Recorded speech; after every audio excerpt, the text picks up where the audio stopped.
ఇప్పుడు ఆ 35 టీఎంసీలతోని నవేలి రిజర్వాయర్ కట్టినా ఈ 9.5 టీఎంసీలతోని ఈ 3 ప్రాజెక్టులు నిర్మిస్తే దాదాపు మనకు ఎంత నష్టము 45 టీఎంసీలు.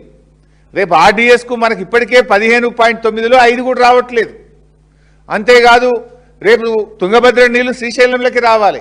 పైన ఈ నీళ్ళన్నీ ఆగితే రేపు శ్రీశైలంకు ఫ్లో తగ్గితే రేపు శ్రీశైలం మీద ఆధారపడ్డ కల్వకుర్తి ఎఫెక్ట్ అవుతుంది, మనం కట్టుకుంటున్న పాలమూరు ఎత్తిపోతల పథకం ఎఫెక్ట్ అవుతుంది.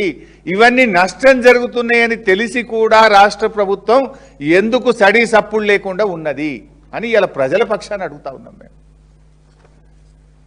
అయితే అందుకే మేము ఇలా ఆ విషయాలు ఏందో బయట పెట్టాలి. 3 రాష్ట్రాల ముఖ్యమంత్రులతో జరిగిన చర్చల వివరాలు ప్రజల ముందు పెట్టాలి. అంత సీక్రెట్ ఏంది? ఉత్తమ్ కుమార్ రెడ్డి నీళ్ల మంత్రినే బయట ఎందుకు కూర్చోబెట్టినరు? మన తెలంగాణ ఇరిగేషన్ ఇంజనీర్లు ఐఎస్డబ్ల్యూఆర్ ఇంటర్స్టేట్ ఇంజనీర్లు కానీ మన ఈఎన్సీని కూడా లోపలికి ఎందుకు రానియలేదు?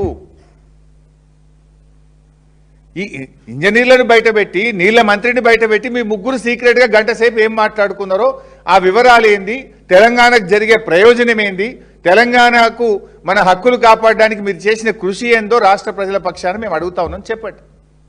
ఇప్పుడు కర్ణాటక గడుతున్న అక్రమ ప్రాజెక్టులు ఆపినరా? ఆర్డీఎస్కు నీటి వాటా సాధించినరా? మీరు చేసింది ఏందో చెప్పాలని చెప్పి ఈరోజు మేము అడుగుతా ఉన్నాం. ఎందుకంటే మా పోరాడి తెలంగాణ సాధించిన పార్టీ బీఆర్ఎస్ పార్టీ.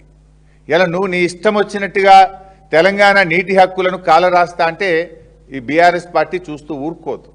ఎందుకంటే తెలంగాణకు ట్రిబ్యునల్ న్యాయబద్ధంగా ఇచ్చిన అటు గోదావరి నీళ్ళు కానీ రాబోతున్నటువంటి కృష్ణా అవార్డుల్లో ఏ ఒక్క చుక్క నీళ్లు తగ్గినా నువ్వు ఎక్కడ కాంప్రమైజ్ అయినా బీఆర్ఎస్ పార్టీ దానికి అంగీకరించదు. తొందరపాటు నిర్ణయాలతో దీర్ఘకాలికంగా రాష్ట్ర ప్రయోజనాలను దెబ్బతీయొద్దని చెప్పి మేము ఈ ప్రభుత్వాన్ని హెచ్చరిస్తా ఉన్నాం.